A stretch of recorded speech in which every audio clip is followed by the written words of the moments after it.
¿Qué tal, campeones? ¿Cómo están? Ya estamos en vivo en dos páginas a la vez, en la Universidad Sistémica de Iberoamérica y en Cancha de Campeones.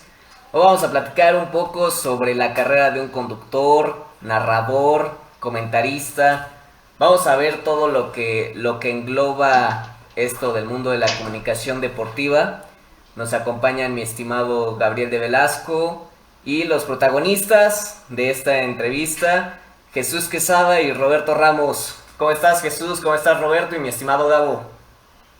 ¿Qué tal? Muy bien, pues muchas gracias y bienvenidos aquí a nuestros profesionales de la comunicación por estar el día de hoy aquí con nosotros. Pues nos ven aficionados a todos los deportes allí en Cancha de Campeones y también estudiantes de nuestra universidad y de nuestro instituto en temas de desarrollo humano, y además de el tema de la comunicación, pues también darles un mensaje a los jóvenes para que pues realmente se dediquen a lo que a ellos les gusta, sabiendo que muchas veces hay desafíos, pero hay que saberlos superar. Así que me gustaría empezar con alguna pregunta para ustedes como profesionales de la comunicación. ¿Cómo fue que se fueron abriendo espacios dentro de los medios? ¿Qué tan difícil, qué tan fácil es el irse haciendo de un lugar y de un nombre en un medio de comunicación? ¿Quieres? Empezamos primero con Jesús y luego con Roberto. Muchas gracias, Gabriel. Jorge, les saludo con mucho gusto. También les saludo con mucho gusto a Roberto, que tenemos ya muchos años de conocernos y de trabajar y compartir en esta bonita profesión, hay que decirlo, muy agradable profesión de trabajar en los medios de comunicación y obviamente en los deportes. ¿Cómo abrirnos camino? Pues vaya que es una buena pregunta porque se requiere de mucho esfuerzo, la verdad, en el plano particular, en el plano personal, pues de ir picando piedra, ¿no? Hoy le digo, si están viendo estudiantes, pues si pueden meterse a los medios desde antes de acabar su universidad, sería mucho mejor, porque de repente sales de una universidad y te piden años de experiencia y te piden trayectoria, no hay manera, ¿no? Entonces, les voy a contar un poquito de mi historia. Yo empecé a trabajar, más bien ahí a tratar de, dije trabajar porque ni siquiera me pagaban, ¿no? Era más bien tratar de hacer mis pininos en los medios de comunicación desde que estaba en el sexto semestre de la carrera. Y de ahí empecé a meterme en la redacción. Realmente en ese entonces, estoy hablando muy arcaico, estoy muy viejito, entonces en ese entonces llegaban las agencias informativas vía el fax, no estoy ya viejo, vía el fax, y había que transcribirlo a las páginas, donde había que plasmarlo en un periódico, llevamos en periódicos medios escritos. Y después, pues esto me fue llevando, además de adquirir pues esta habilidad de empezar a redactar ya en un medio de comunicación, pues me interesó el tema deportivo, me fueron dando oportunidad de escribir algunas columnas de fútbol americano, llevaban, incluso me pidieron que ya cubriera fuente de fútbol americano estudiantil, acá en Toluca, que teníamos equipos de potros salvajes y borregos salvajes de Tec Toluca, que eran los dos de Liga Mayor, y bueno, pues fue ahí donde comencé realmente mis pininos, así se fue abriendo camino. Vas conociendo gente, vas conociendo fuentes de información, vas conociendo colegas, y esto poco a poco fue creciendo de tal manera que van también leyéndote, se van dando cuenta si vives para esto, ¿no? Y pues afortunadamente de ahí fue como escalando una cadena, fueron uniéndose los eslabones hasta hoy ya llegar a estar en los medios de comunicación en los que laboro actualmente. Muchas gracias, Jesús. En tu caso, Roberto.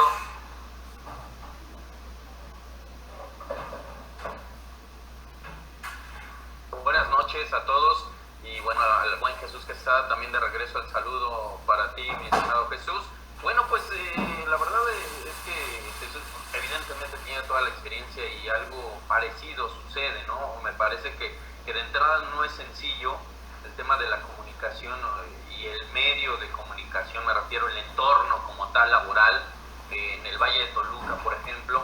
No es sencillo porque es muy hermético, ¿no? Eso es algo que yo viví y que creo que algunos compañeros que empiezan en las nuevas generaciones empiezan a vivir esta situación, que es un tanto hermético, porque bueno, porque tampoco hay tantas vacantes, ¿no? Tantos puestos para comunicadores, y los mejores además están ocupados, y los mejores puestos pues evidentemente hay que cuidarlos, ¿no? Porque esta profesión me parece que lo más bonito que tiene es que haces lo que te gusta y además te pagan, ¿no? Que creo que eso pues no cualquiera quizá lo puede presumir, y por eso también creo que es complicado, bueno, irte integrando, ¿no? Sobre todo, bueno, pues cuando no tienes la experiencia, evidentemente. En mi caso, lo que hice, la verdad, y donde empecé, pues yo creo que a poder pues abrirme el camino, justo fue en la universidad. En la universidad empezar a hacer lo que me gusta, y lo primero que hice fue hacer radio por internet en la estación local de la universidad,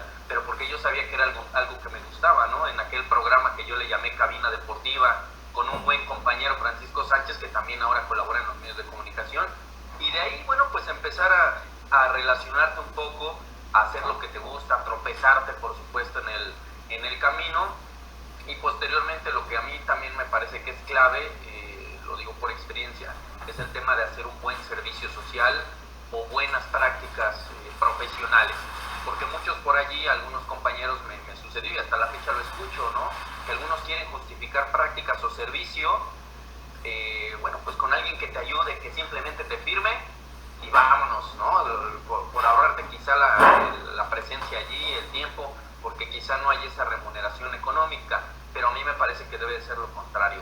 Si tienen la oportunidad de hacer un servicio social, unas prácticas, bueno, buscar un buen lugar donde quizá no vas a percibir económicamente, pero sí estoy seguro que te puedes desarrollar profesionalmente.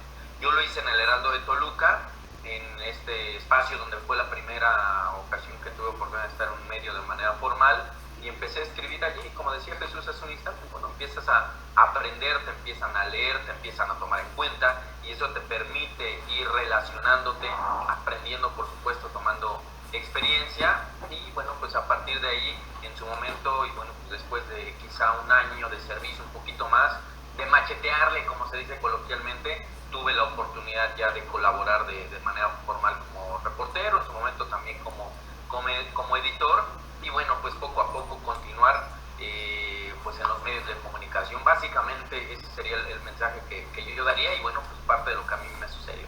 Claro, y la importancia también de prepararse, de estudiar, porque precisamente hay muchos estudiantes de la carrera de comunicación, muchos que se quieren dedicar a temas de deportes, y es un área en la que hay que saber muchísimo, hay que ser prácticamente una enciclopedia viviente, ¿no? Yo tuve la oportunidad de conocer hace muchos años a un periodista deportivo que se llama Ricardo Mar. Él trabajaba ahí en MBS, en División, y de repente le perdí la pista. Le mando un saludo a Ricardo, no sé si todavía ande en los medios de comunicación, pero sin duda sí es muy competido, y es muy importante también diferenciar lo que es un periodista de lo que es un cronista, de lo que es una persona que se dedica a los medios impresos, a la radio y la televisión. Cada uno va teniendo su especialidad, pero sin duda en todos hay que prepararse. De repente vemos estudiantes de comunicación que ya están por terminar, ya terminaron, incluso tienen maestría, y veo cuando mandan su solicitud con faltas de ortografía, te ponen cajón con G.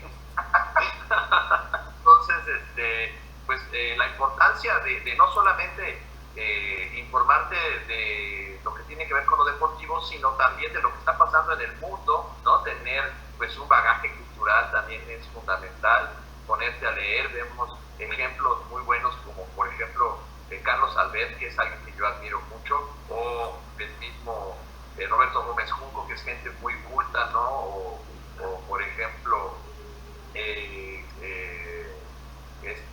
Toño de Valdés, ¿no? Gente que realmente no solamente domina el tema de los deportes, Enrique Burak, por ejemplo, que son personas muy cultas. Así que es muy importante ese tema del trabajo personal y del estudio. ¿Tú qué piensas, George? Sí, claro, y aparte, como bien lo mencionan Roberto y Jesús, luego la gente cree, ¿no?, que se va a graduar de la universidad y todo el mundo va a ser Cristian Martinoli, ¿no? Entonces hay que estar bien preparado, estudiar, y como lo dices, ¿no?, en este mundo de la comunicación, el ser una enciclopedia viviente es clave. Mi siguiente pregunta, Jesús y Roberto, ¿cuál es su deporte favorito, no? Ustedes que se dedican tanto a esto de los deportes, aquí en corto, ¿cuál es el deporte que más disfrutan? Y si es que practican algún deporte, ¿De cuál estamos hablando? Si quieres, empezamos contigo, Roberto, y vamos con Jesús después. Bueno, pues gracias Jorge. Es una pregunta muy difícil, la verdad, muy difícil, porque pues habiendo tantas disciplinas deportivas, te involucras, por supuesto, en el tema profesional, te involucras como pues recreativo en el deporte, ¿no? O como practicante como tal. La verdad, por eso creo que es difícil para mí, la verdad, decir un deporte, ¿no? Como tal, pero sí les puedo platicar que de entrada, cuando no sabía tanto de esto de los medios, cuando no trabajaba en este ámbito, pues para mí la pasión era el fútbol, como yo creo que muchos, ¿no? La verdad era el fútbol soccer, el fútbol asociación. Sin embargo, cuando empecé a conocer las otras disciplinas deportivas por el tema laboral, pues le perdí quizá, o no le perdí el gusto, pero le tomé gusto a muchas otras disciplinas. Entonces yo podría decir que el fútbol me gusta mucho en la práctica, practicarlo por supuesto me gusta mucho. Sí me gusta escribir de fútbol, pero la verdad me gusta más, por ejemplo, ir a cubrir un partido de fútbol americano. Me gusta, ¿no? Es algo que me gusta porque además lo aprendí en el ámbito profesional, ¿no? Anteriormente no estaba muy involucrado con el fútbol americano, pero el tema profesional me llevó a eso. Entonces, el fútbol americano, a pesar de que no lo practiqué, es uno de los deportes que me agrada mucho por el tema de disciplina, por el tema de fuerza, de entrenamiento, de estrategia, todo lo que se vive dentro de un emparrillado. Y en el tema, por ejemplo, de ser practicante, sin duda, bueno, el ciclismo de montaña, porque es uno de los deportes al cual yo estoy abocado, ¿no? Desde hace ya unos 10 años practico el ciclismo de montaña, y bueno, pues eso me encanta obviamente en la práctica, ¿no? Pero me gusta mucho el squash, por ejemplo, me gusta mucho el tenis, ¿no? También en la práctica, en la cobertura del tenis, la verdad es que también es algo que disfruto mucho. Y bueno, pues día a día, estar viendo otras disciplinas, ¿no? La verdad es que ver el deporte, no acabaría, pero ver el deporte me gusta, ¿no? Desde el racquetball, el frontón, mucho los de raqueta en general.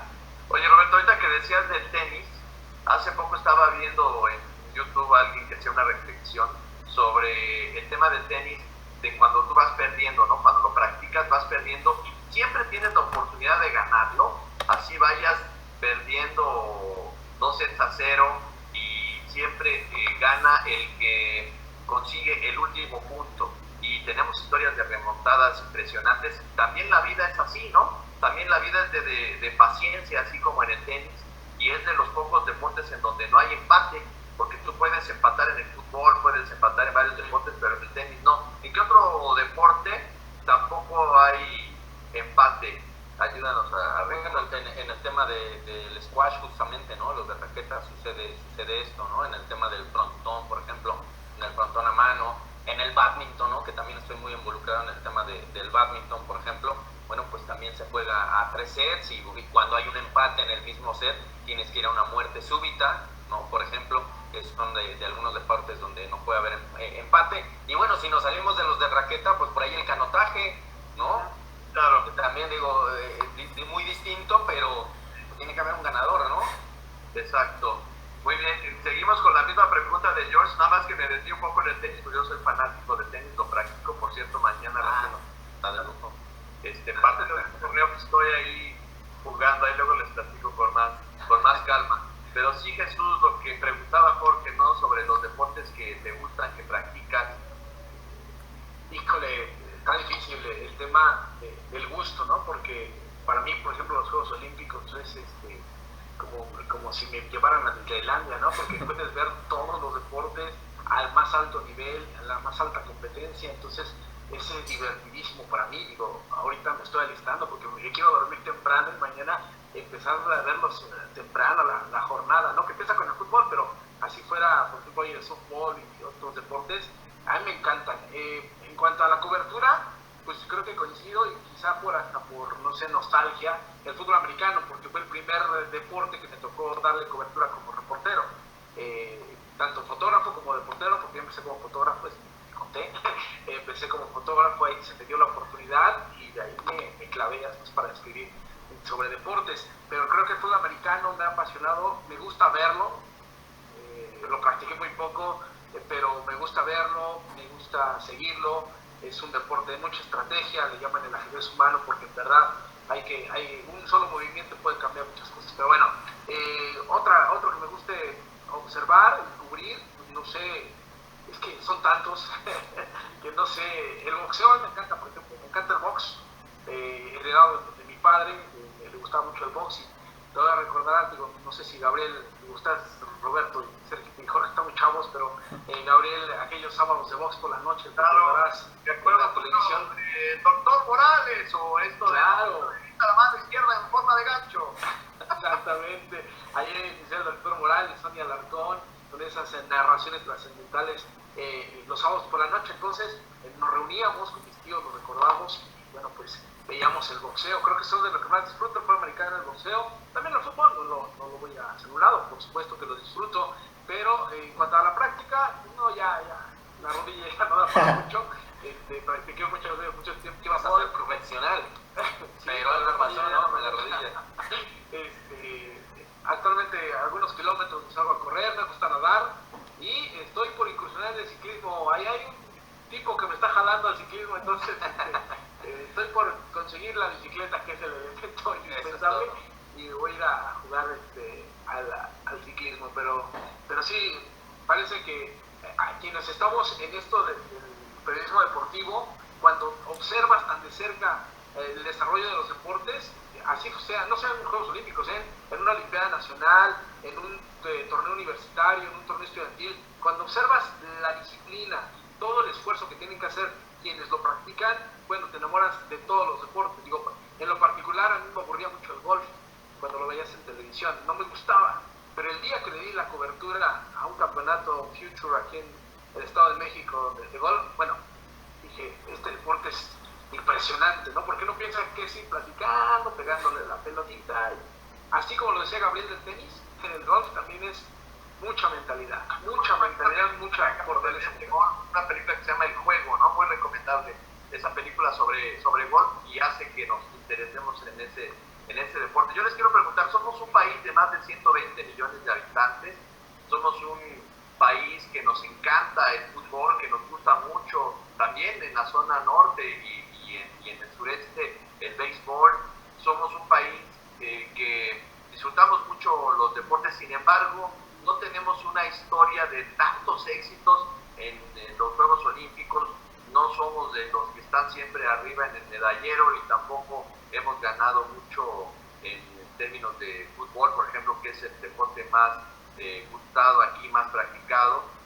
¿A qué se debe, desde la opinión de ustedes, y empezaríamos con Roberto, de que México, siendo un país tan poblado, con tanta afición y también con infraestructura, que no tengamos resultados en los niveles tanto olímpicos como profesionales, los resultados que tienen países, por ejemplo, como Cuba, como Japón, que son países con menos habitantes, pero que tienen mejores resultados, incluso, por ejemplo, Alemania, etcétera? Sí, eso es una realidad. Desde mi punto de vista, lo que sucede, bueno, pues es la prioridad que se le da a las cuestiones sociales en los países, ¿no? Hay prioridades y en México el deporte no es una prioridad. Me parece que de allí partimos, desde mi punto de vista. Los programas deportivos, las políticas públicas que se implementan desde niveles municipales no son, me parece, las más correctas, ¿no? Las que permitan justamente generar realmente semilleros, que permitan generar masividad deportiva. Y independientemente de que tengamos mucha o poca población, ¿no? Comparándonos con otros países, sino que realmente a la gente se le ponga a hacer de entrada actividad física y después deporte. Y eso en México, bueno, pues no es un tema que esté considerado como prioridad. Finalmente lo vemos, ¿no? Desde el tema de la obesidad infantil, bueno, pues ahí te das cuenta cómo el tema cultural también no lo tiene tan considerado. Por eso es que no hay cultura física, no hay implementación de esos programas, y creo que de ahí parte para que a un largo plazo pues no haya resultados, ¿no? Porque solamente algunos practican el deporte y por ahí en los municipios hay muchos chavos que pudiesen tener el talento deportivo para alguna actividad, Sin embargo, al no haber estos programas, al no haber estas políticas públicas, simplemente se quedan en el limbo. Me parece que de ahí se parte para que México a estos momentos no sea competitivo, me refiero a nivel olímpico, ¿no? Entre los mejores del mundo. ¿Tú qué opinas, Jesús? Sí, estoy completamente de acuerdo con lo que dice Roberto, ¿no? Y le sumamos el tema de que el poco apoyo económico que se le da al deporte, pues se malinvierte en burocracia, ¿no? Ese es un tema que se debe o se debería de erradicar. Lamentablemente está muy complicado, pero si hoy vemos lo que se destina al deporte, más del 50% se va a burocracia. Y no me refiero solamente en la CONADE, me refiero en los institutos estatales del deporte, en los institutos municipales del deporte. Es increíble cómo se convierten en lugares para la administración y no realmente para fomentar el deporte. Y más aún, digo, porque llega a haber garbanzos de libra y pese a las dificultades y pese a todo, de repente destaca algún atleta, destaca algún futbolista, destaca un tiro con arco, lo que ustedes me digan, y digo, para muestra, pues todos los deportistas que hoy tenemos en Juegos Olímpicos. El problema es después el apoyo. Realmente acá no existen las asociaciones, no existen las federaciones. ¿Quiénes hacen ese papel? Los padres de familia. Ellos respaldan, invierten en la preparación de sus hijos, ellos hacen lo que tengan que hacer para pagarles boletos de avión, hoteles, concentraciones, inscripciones a torneos, por supuesto la implementación que tengan que utilizar, las raquetas, las pelotas, los tenis, todo. ¿Cuándo es cuando llega el apoyo? Hasta que medianamente se consigue algo a nivel internacional, entonces sí, vente, te beco, te premio, pero mientras se pierden un sinnúmero de talentos por el simple y sencillo hecho de que a veces no tienen ni para inscribirse a los torneos. Así de lamentable y así de sencillo. Entonces, hoy, y se los digo categóricamente, los clasificados a los Juegos Olímpicos, ya, denlos por ganadores. Si son mexicanos, denlos por ganadores, porque para llegar ahí tuvieron que hacer un proceso que, créanmelo, es de muchos años, de estar picando piedra, de estar tocando puertas sin que se las abran, de invertir de sus propios recursos, de que la familia sea quien nos respalde, quizá algún vecino, no sé, hacer un sinnúmero de cosas para poder representar a México a estos niveles. Creo que ya el hecho de estar ahí, si eres mexicano, y duele decirlo porque, como bien lo decías, Gabriel, hay sistemas como el cubano, que ni siquiera son países de primer mundo, pero tienen una estructura de armado en cuanto a lo deportivo, que bueno, pues ahí están entre los mejores del mundo, ¿no? Y lo mismo pasa con Alemania, lo mismo pasa con obviamente los países de primer mundo como Estados Unidos. Pues los resultados están claros. Si tú inviertes en deporte, vas a invertir menos en temas de patologías sociales, está clarísimo, pero pues acá como que todavía no se logra comprender del todo, ¿no? Vas a disminuir obesidad, vas a disminuir enfermedades, pero pues si, imagínate, en la educación física creo que todavía son 30 minutitos de párate, tírate, bríncate y ya, ¿no? Cuando debería ser realmente un tema de crear hábitos de activación física en los niños, lo cual pues no va. O sea, insisto, todo esto y todos los deportistas que han trascendido han sido gracias a los familiares, a alguien que los esté apoyando y los esté incentivando desde la familia. Acá no existen clubes, no existen institutos, no existen asociaciones, mucho menos federaciones, ya ni hablo de la CONADE, ¿no? Todo este sistema está corrompido y todo el dinero se va en burocracia y muy poco al deporte. George.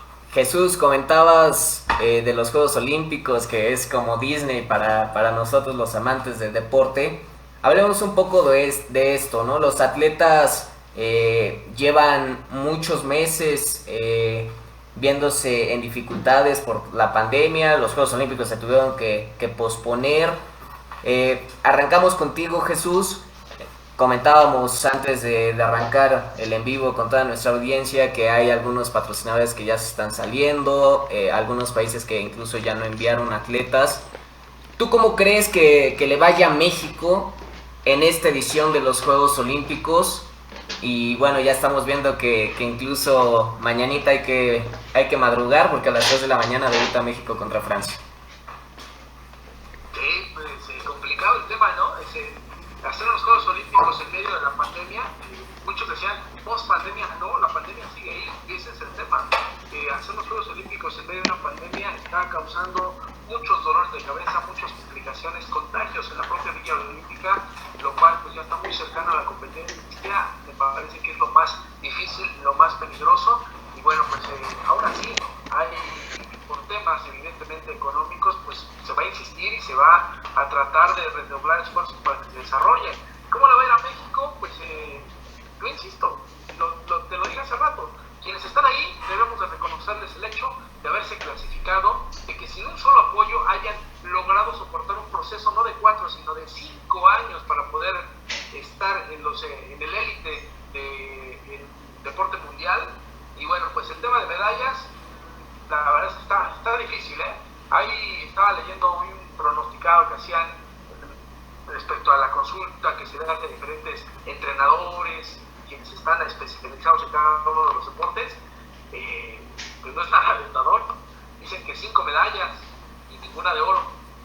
O sea que quiero creer que pues estos pronósticos se pueden romper. Por ejemplo, en clavados, a mí me cuesta mucho trabajo pensar que solamente se van a traer una medalla, que es la que pronosticaban, ¿no? La de la pareja de Yael Castillo y Celaya. Me parece que tenemos buenos especialistas, incluso clavadistas que ya han sido medallistas en otras ediciones.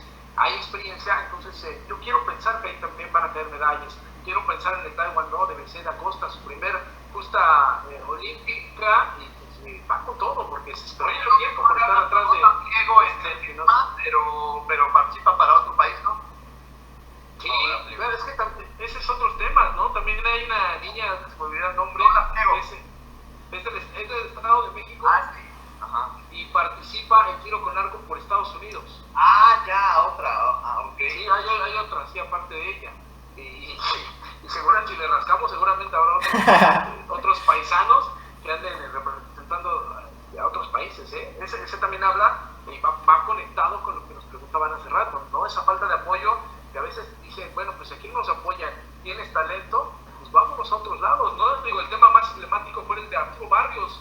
No sé si ustedes recordarán este atleta, muy bueno, mexicano del Estado de México, por cierto, y ¿qué creen? Fue a correr por los Estados Unidos y fue medallista. Encuentran el apoyo en otros países. Sí. No, es lo que platicamos, los programas que existen, sobre todo pues cuando estamos tan cerca de potencias deportivas como Estados Unidos, como Canadá, por ejemplo, en algunas disciplinas, ¿no? Y también en el tema estudiantil, por ejemplo, el desarrollo académico que hay. Bueno, tienes esa cercanía, y si el deporte en nuestro país o tu nivel competitivo te permite para obtener una beca en uno de estos países, bueno, yo creo que muchos lo harían cerrado de ojos. Claro. Y estaba viendo aquí lo de Paola, que hubo una falsa acusación por doping, ¿no? Y bueno, por eso ella se decepcionó y encontró en otro país esa representación.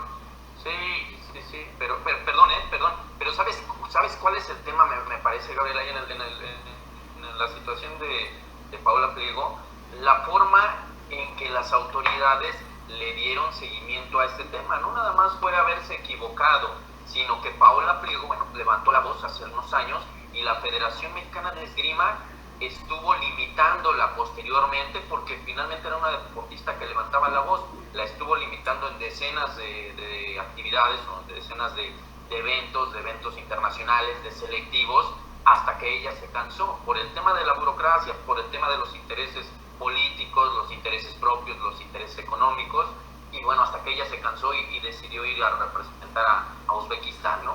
Pero es por toda esta falta de tacto en el deporte nacional.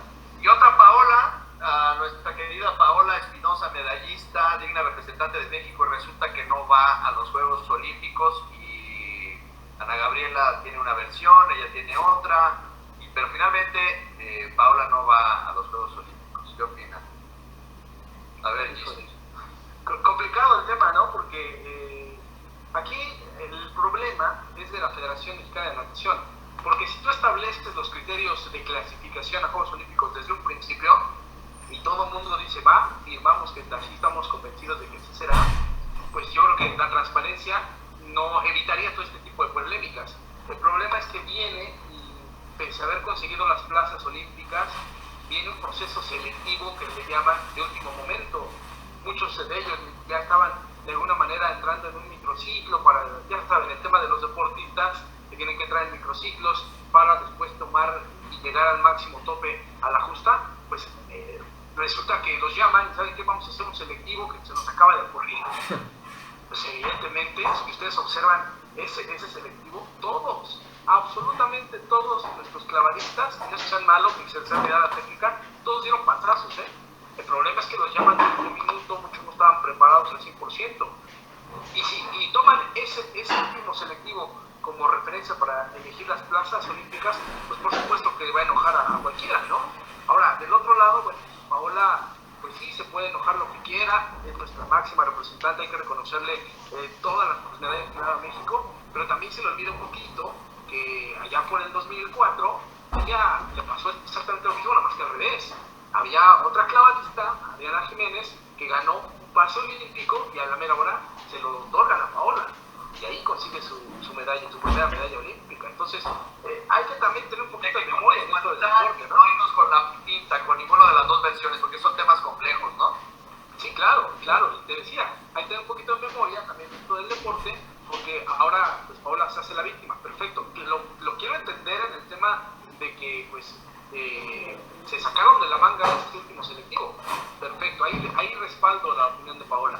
Pero cuando se queja de que le dan su lugar a otra persona, pues hay que recordar a lo que ella le beneficia. ¿No? Una decisión en su momento, ¿no? Así es.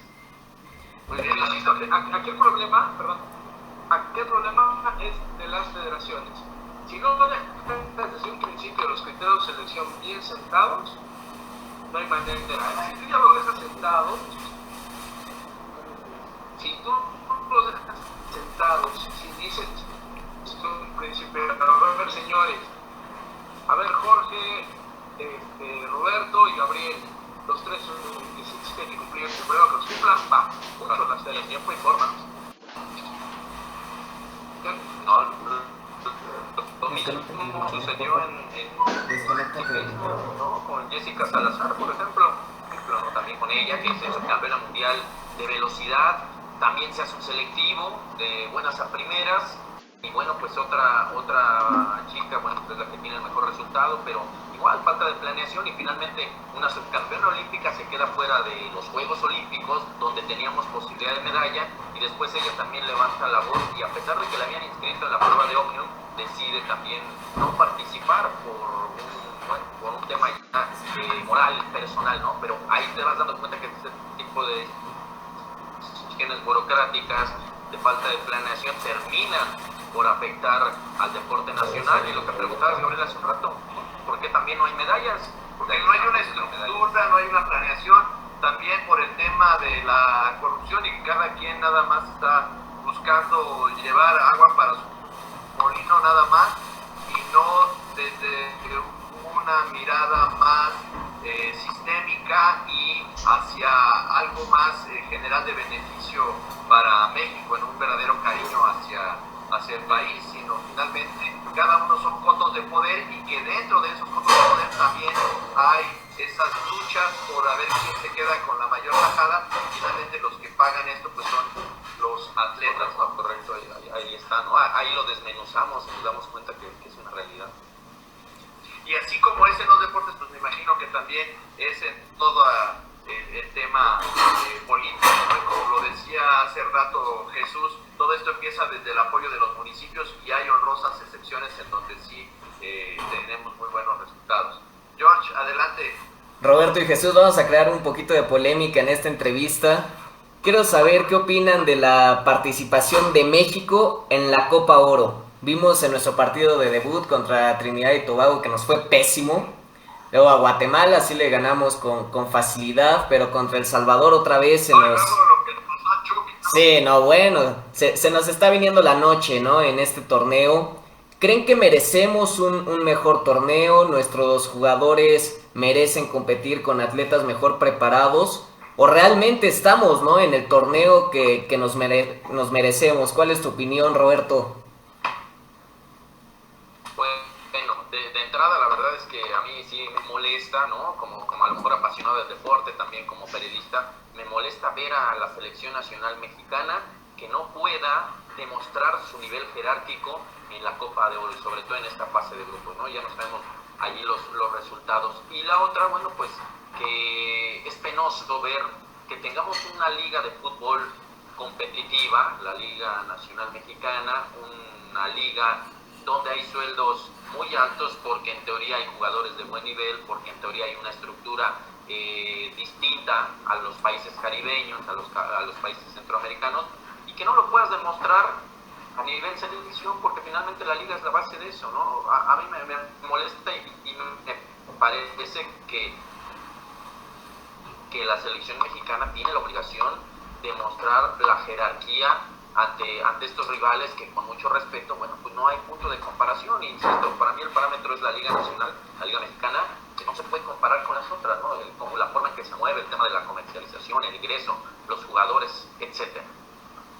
¿Sabes qué? Aparte, me parece, y lo comento mucho con gente que conozco, me da mucha risa cómo le ganamos a Alemania y empatamos contra Brasil, ¿no? Contra las grandes selecciones, contra los equipos que realmente compiten, ahora sí que en todas las competiciones, en semifinales y finales, y de repente tenemos un empate a ceros contra Trinidad y Tobago, ¿no? Es inexplicable todo esto. ¿Cuál es tu opinión, Jesús, de la participación de México en la Copa Oro? Pues lamentable, pero esperada, ¿no? Muchos me dirán, pues ¿cómo crees? Si tenemos 8 o 9 jugadores en el extranjero, algunos militando en el campeón de España, otros jugando en Italia.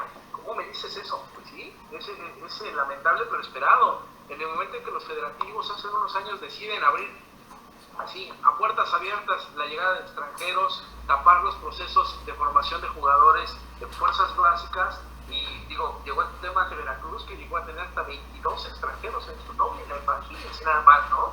Y ahí empezó la gran debacle de la selección nacional, porque hoy solamente tienes esos 11, esos 8 o 9 que están en el extranjero, más otros 2, 3 de por acá, y párale de contar. Ahí está el tema, ¿no? Si no está Raúl Jiménez, de repente ya no tenemos un centro delantero, y se ha probado a Henry Martin, se ha probado a Lampulido, y se ha probado los más recientes, los jóvenes como son Chaco Jiménez, el Mudo Aguirre. ¿Y qué dice el técnico nacional? No, pues mejor traemos un extranjero, ¿no? Un naturalizado, perfecto, es mexicano, no vamos a ponerle pretextos, pero tampoco funciona. Entonces ya no es la persona, más bien es el tema del juego también, ¿no? ¿Por qué? Porque el Tata Martino tampoco es que tenga 3, 4 de cada posición como para estar eligiendo y decir, bueno, estos son con los que voy a estar enfrentando toda la eliminatoria, toda la Copa de Oro, un posible mundial. Está claro. ¿Por qué nos están jugando así los rivales del área? Porque ya saben que si nos cosen a patadas acá, no vamos a responder. ¿Por qué? Porque el caso que pasó con el Chucky Lozano es muy claro, ¿no? Una lesión en selección nacional jugando Copa de Oro, costosísimo. Cuando es un tipo que está buscándose un lugar estelar en la liga italiana, cuando es un tipo que está buscando trascender en el extranjero, ¿ustedes creen que Héctor Herrera va a seguir metiendo la pierna igual que el Machín Álvarez?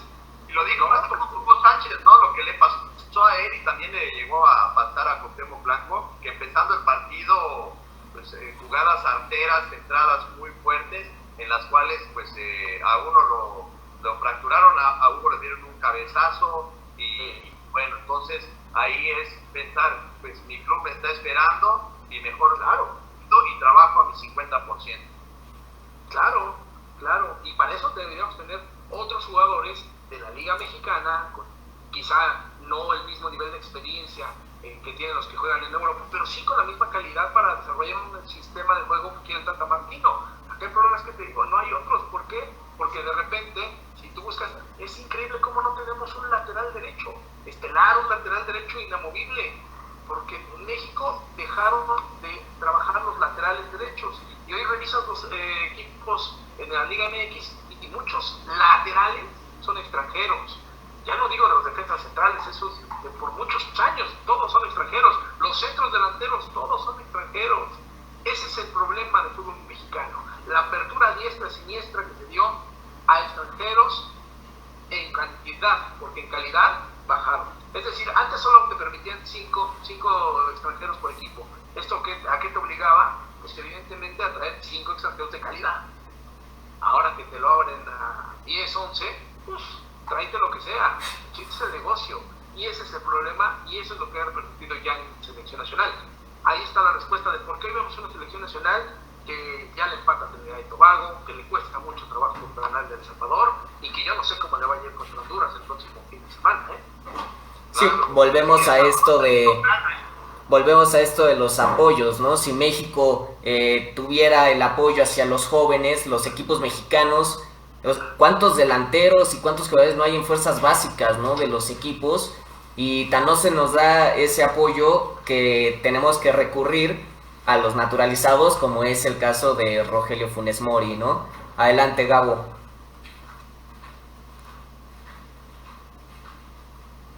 Sí, de Salvador, hasta por ahí los de TV Azteca decían que se trata del Real Madrid o qué, ¿no? Me parece que Luis García, ¿no?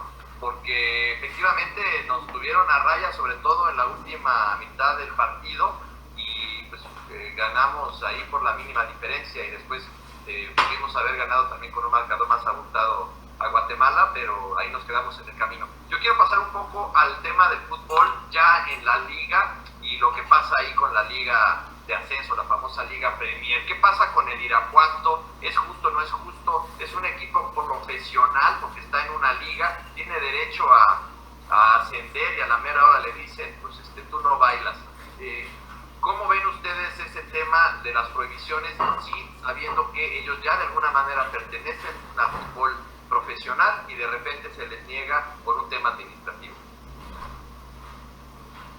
Pues esto, adelante Roberto, perdón, pero evidentemente va todo muy relacionado, porque finalmente le dan prioridad al tema económico, y es que pues sí, a mí me pareció totalmente una falta de respeto, de formalidad con este equipo del Irapuato, porque finalmente se gana el lugar deportivamente.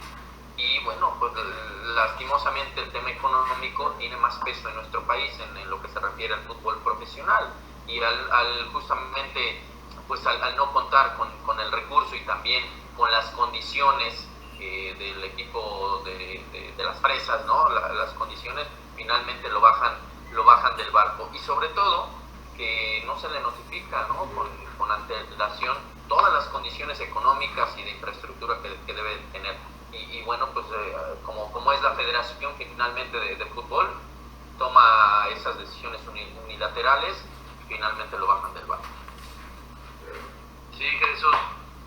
Sí, exactamente. Justo lo que les mencionaba de las otras federaciones que no son profesionales, como la del fútbol, pues si no están los lineamientos estructurados desde un principio, pues todo se vuelve polémico y se vuelve malas decisiones. El caso del Irapuato, pues le ha pasado a muchos equipos, ¿no? En la liga de ascenso, en la anterior liga de ascenso, de repente estaban jugando un torneo y de repente la mitad de los equipos se enteraron que no tenían derecho al ascenso, y dijeron, ¿cómo?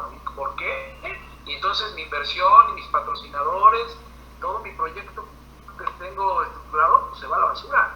¿Y esto por qué? Pues porque hay gente que manda en la Federación Mexicana de Fútbol y son decisiones totalmente unilaterales, a veces hasta injustificadas. A mí me tocaba, por ejemplo, ahora que estuvieron los potros de la Universidad Autónoma del Estado de México, estar muy cercano ahí al tema administrativo, y de repente le ponían cada pretexto al estadio. No sé si han tenido la oportunidad de estar ahí, Gabriel, Jorge. Es un estadio funcional, muy bonito, cumplía con las especificaciones en cuanto al recorte. Se los juro, miren hasta el tamaño del pasto, que tiene que estar como marca la libreta de cargos.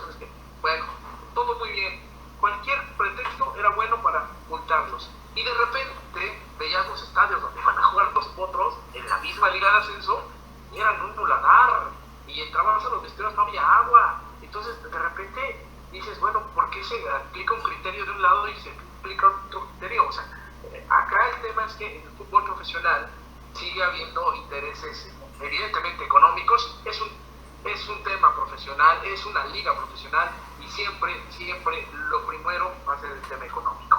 Ahí parece que más un tema de revanchismos en cuanto a los dueños del Irapuato con quien hoy tiene y mandan en la Federación Mexicana de Fútbol. Hay un tema, pues a todas luces, insisto, de revancha, de querer desafiliar a sus equipos a como dé lugar. Y bueno, pues ahí está la consecuencia. ¿Quiénes pagan los platos rotos? Pues la afición del Irapuato, que estaba ilusionada con poder ver a su equipo. ¿Qué tan serio es esto que dice la afición irapuatense? Si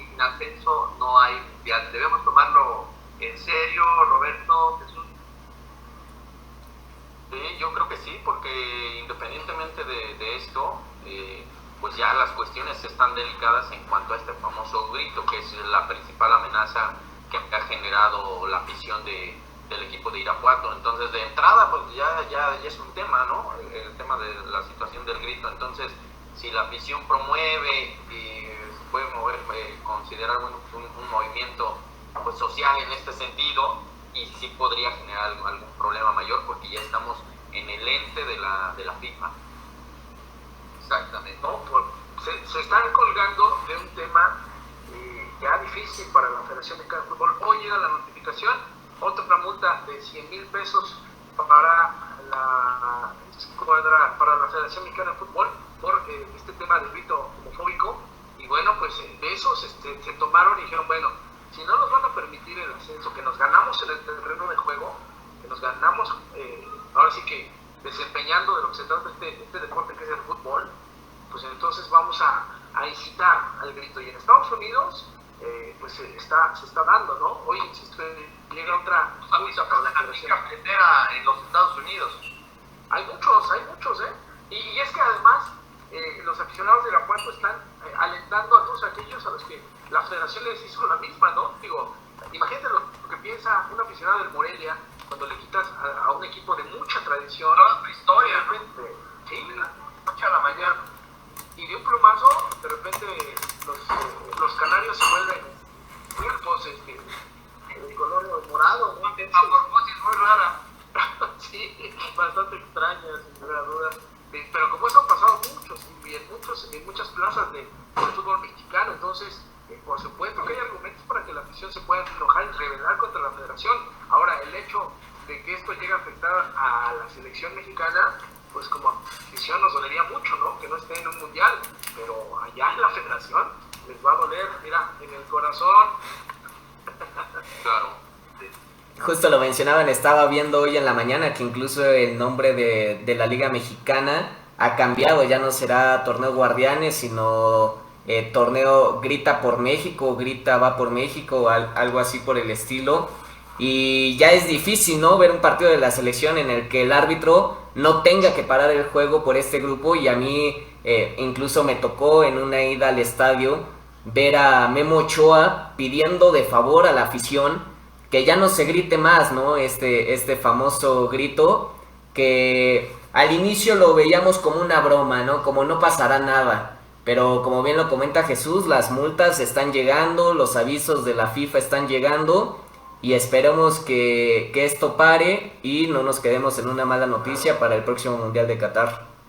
Sí, totalmente, pero que ojalá que también sea una buena llamada de atención para la federación, para evitar tomar ese tipo de decisiones unilaterales. Ojalá que, la verdad es que selección no se quede sin un mundial, pero sí que sirva de algo, ¿no? Esta forma de levantar la voz de la afición de Irapuato, que la verdad pone a temblar, me parece, a la federación, que sirva para que dejen de tomar este tipo de decisiones de esta forma, ¿no? Tan viscerales, me parece. Así es, un abrazo a toda la gente de Irapuato, un abrazo solidario, porque sí, francamente, no es justo que en lo deportivo te ganas un lugar y en la mesa te lo quitan. Pues ya para ir cerrando, porque nos tenemos que ir a dormir temprano, porque hay que ver el partido de México, les propongo que me digan lo primero que se les ocurra con algunas palabras ahí que les voy a decir. Una de ellas es José Ramón Fernández. Lo primero que se te ocurra, Roberto, y después Jesús. Polémica, odio a la América. Jesús. Maestro. Ángel Fernández. Roberto y luego Jesús. Ejemplo. Cronista. Sonia Alarcón. Adelante, Chicho, adelante.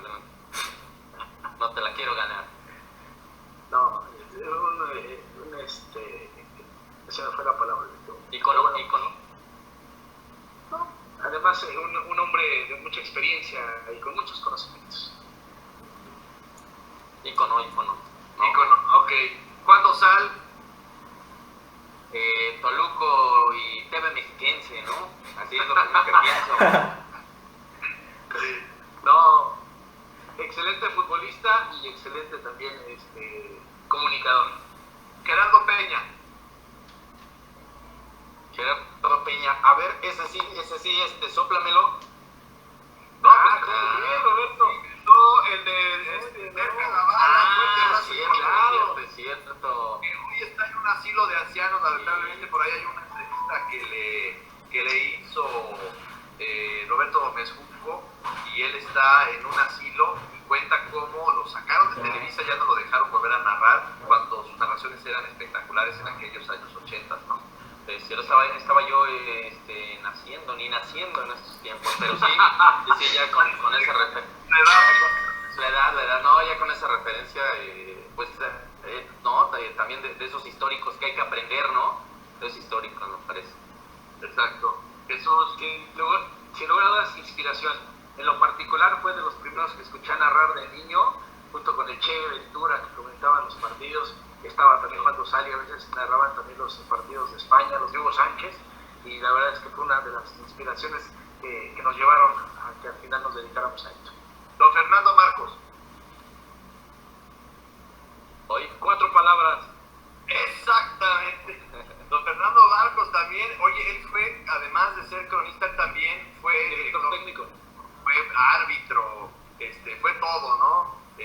Bueno, y ya por último, Emilio Fernando Alonso. Quizás se me olvidan muchos, pero Emilio Fernando Alonso.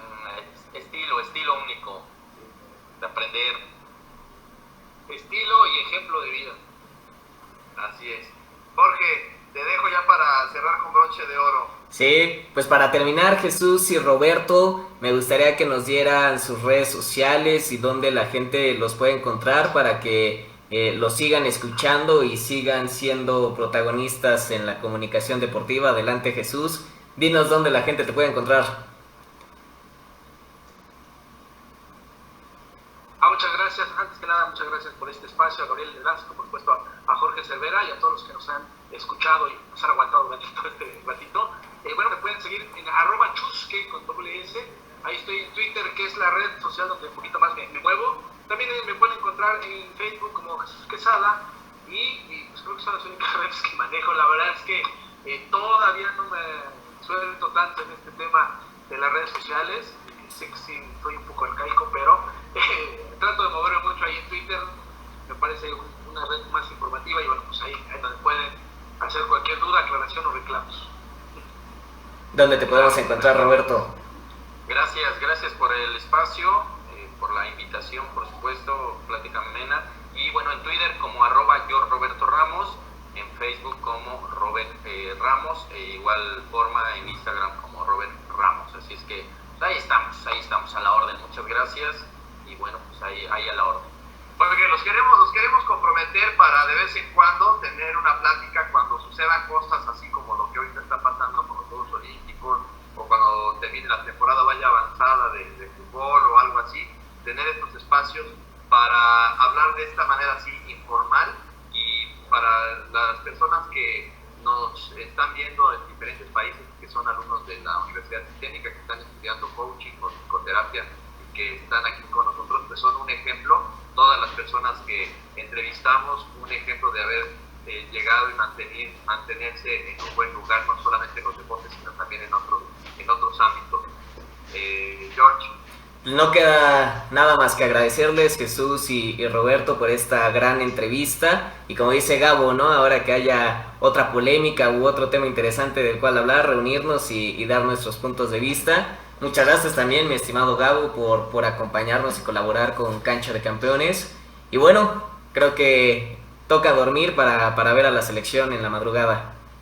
Así es, pues dulces sueños y muchas gracias, cuídense mucho. Nos vemos, muchas gracias. Gracias.